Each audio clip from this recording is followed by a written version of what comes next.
Howdy, folks, and welcome to Moose Podcast 340. I've lost the energy.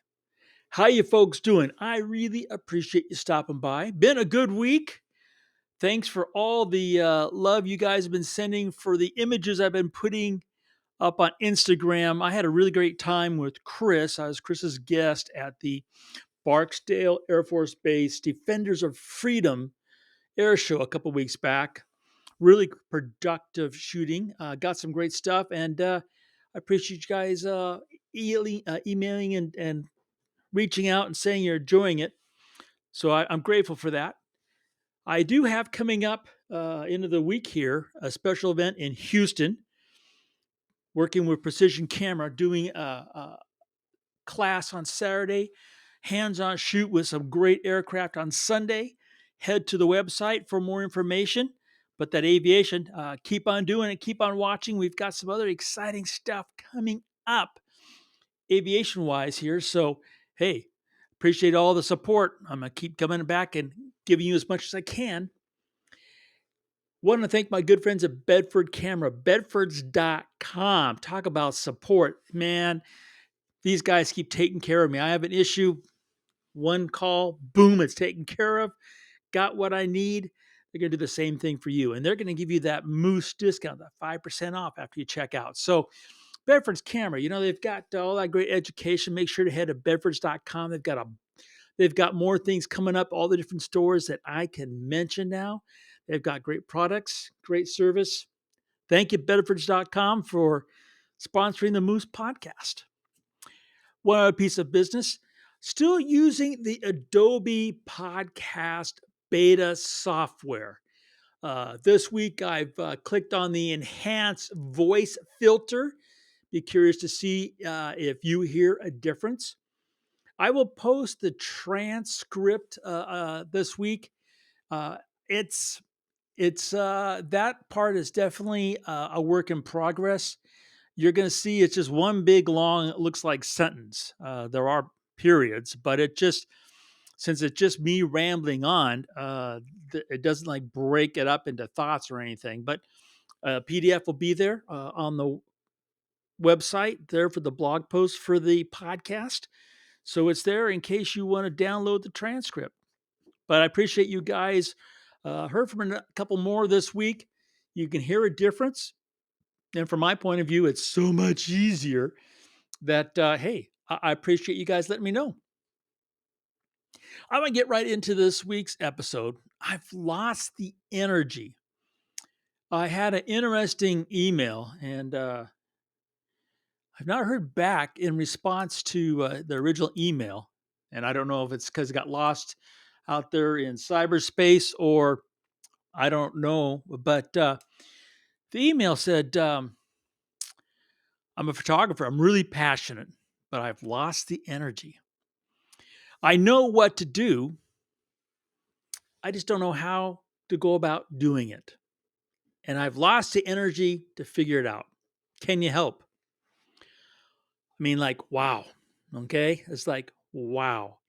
Um, Sadly, over all the times that I have been shooting with a camera, I have run into a number of photographers who, for one reason or another, just put the camera down.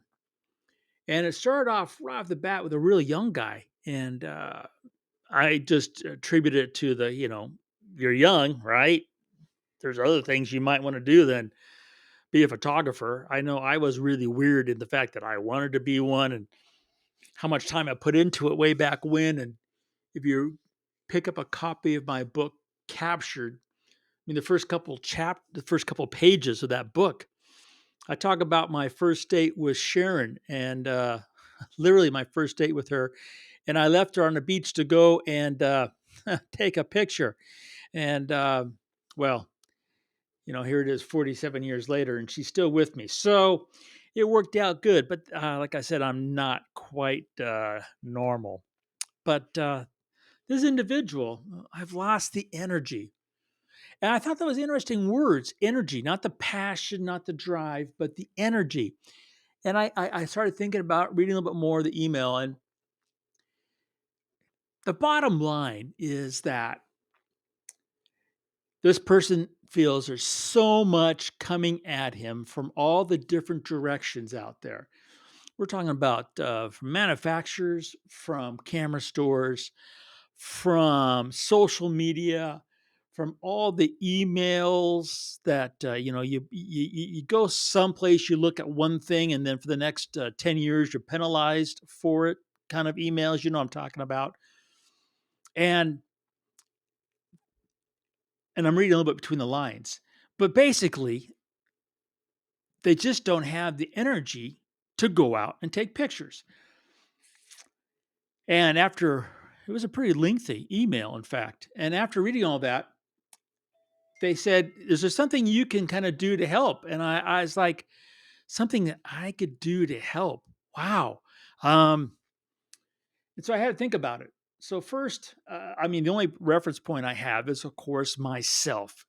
And I had to think back. Have I ever lost the energy? And I could think of at least one project. It was a self-assigned project, but again, all my projects are self-assigned. I've never had an assignment. So it was one where I had to just to get in place, drive 5 hours, and then had to be in place to make the shots happen. And then when I got done, drive 5 hours back. And after the first one, we started calling them suicide runs. Sharon doesn't like me saying that anymore, but that's what we called them back then because you're talking about shooting and then driving and perhaps being tired, not the safest thing on 395. So the loss of energy was literally having to motivate myself, and I think that's this is photographer's issue. And I hope you're listening, because it says, "I know what to do, I don't know how to do it." And yeah, yeah, okay. So lost the energy. That means that you have the passion, but you got to push yourself to go follow your passion. And that is a challenge I think many of us can relate to. How, as soon as you say push yourself, then right off the bat, you're kind of what? It's kind of a chore. And do we like chores? We don't like chores. So the first thing I'm going to suggest in this, I've lost energy, how do I get it back? Is you've got to remove it from the chore list or the to do list. In other words, perhaps you can't schedule when you're going to take pictures. How do you do that? I'm going to suggest is that you carry the camera with you all the time. And I'm not talking about an iPhone either. I'm talking about a camera, a real camera. Okay. Yes, I still think the iPhone is not a real camera. It does a really good job, but it's not a real camera. I can't put fisheye lens on it and do the same thing. I can't put an 800 on it. That was another podcast, right? So a real camera. And then I'm going to suggest, because I think from your emails, it sounds like you have a really supportive spouse. So I'm going to suggest that in this process, you're going to take that real supportive spouse and you're going to put that camera on your shoulder and you're going to go, and I'm going to suggest you go for a walk where at the end of that walk, you two can go out and have a really nice breakfast. So don't do it for lunch, don't do it for dinner, do it so you can have a nice walk and then have breakfast. And in that process, that camera on your side, don't think about it. Don't say to yourself, I got to take a picture, got to make a picture. Don't.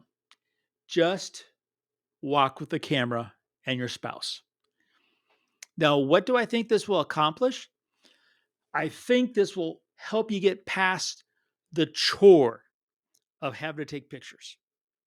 Kind of have to ease yourself back in because you've lost the energy, which means that at some point you're finding it was kind of with everything bombarding you, the actual going out with the camera was taking energy away from the pleasure. I can understand that. That's why most of us don't like to exercise, right? I mean, we know it's good for us. We know we should do it, but darn if it doesn't take energy, and darn if it is not a chore. So when we can approach exercise in another way, then we can do exercise and kind of like trick ourselves into thinking we're not doing it, even though we are. Kind of do the same thing with photography. So that'd be the first thing. Nice walk, nice breakfast with your spouse. Then what? Well, then what? So that's where I kind of hit a wall. Then what? And then I'm thinking, well, I don't really know what your passion is for your photography. You didn't mention that what you like to do. Now, with that said, I'm going to suggest you go back into your files 5 years, not 1 year, not 3 years. Go back 5 years. Look at those images. I want you to just, hey, if it winds your crank, have some nice bourbon, get out some Blantons, have some sips, pull out those images that you really, was just like a great memory, pull them out from 5 years ago and just look through them. And then when you have that one, I almost bet you can go through one and you're going to say, I wonder, and you're going to open that up and you're going to open up the NEF file, the Smart Object, the Photoshop file, whatever you've got. And you might just say, and you might just do a little working on that file. And in that process, because you're going to make a total, just a trip down memory lane, have some fun, relaxation.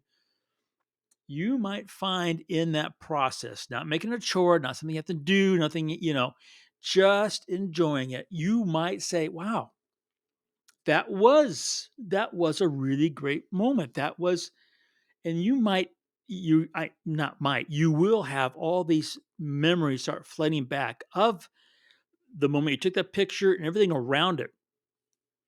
And that, I think, will be the next step to getting back some energy into your photography. Because when you've lost the energy, your photography will show it. I can understand that. Okay. There is, you know, you're out there shooting and you're saying to yourself, that's a really good shot, but I should get down really low, or I should climb up here, or I should, and it takes energy because you should go that little extra mile, even though it's just a step or two, and do this and the other. Sometimes when you've lost energy, you don't do that. You take the picture and then you say to yourself, yeah, I shoulda, woulda, coulda, and I didn't. So if you go back into your own files, you're going to find, boom, that you'll get some of your own energy back from your own photography. Now, what I'm going to recommend you not do when you say, I've lost the energy, I'm going to recommend that you don't take online classes. You don't buy more camera gear. You don't sign up for a workshop. I'm going to recommend you don't do any of those things because they're not geared just for you and what you need to do energetic wise to get your photography back on track. This is something that you have to come up with from inside, and that's what makes it really hard. What makes it, trying to get it off the chore list, right? We all have those chore lists or to-do lists. And there's a couple things that are really easy to whack off and boom, they're gone. But there's always that one. There's always that one that just sits there. And it's like, oh man, I don't want to do it. Oh, I gotta do it. And then finally you go do it and you say, well, what was I thinking? That was really a whole lot easier than I thought. It's gone off my shoulders. Now I got energy to burn. It's kind of what you want to do with your photography. You're going to whack a couple things off that list and you're going to and then take on that next one. And then boom, you're going to have the energy back. There's one thing that I really hate to see happening, and that's for any photographer with the passion to hang up their camera. And I've ran into many have done that. It's kind of like a lot of the great songwriters who all of a sudden just kind of like there's no more songs. You don't hear anything coming from them. You have to wonder, did they lose the energy too? Did they, and did they not figure out how to stop making it a chore and making it back into a passion? And that's really what you need to do. And I hope that this helps you out. I didn't have a ton of information, but I do feel your pain. When you said I know what to do, I just don't know how to do it. Yeah, man, I can understand that, especially all that's going on in our world. So I'm here for you. Feel free to email back, see if I can help you some more. But I hope you'll get your energy back. You folks, you have a marvelous week. Spring's here. I know it's going to be a good one. You guys take care and remember to make every click your story.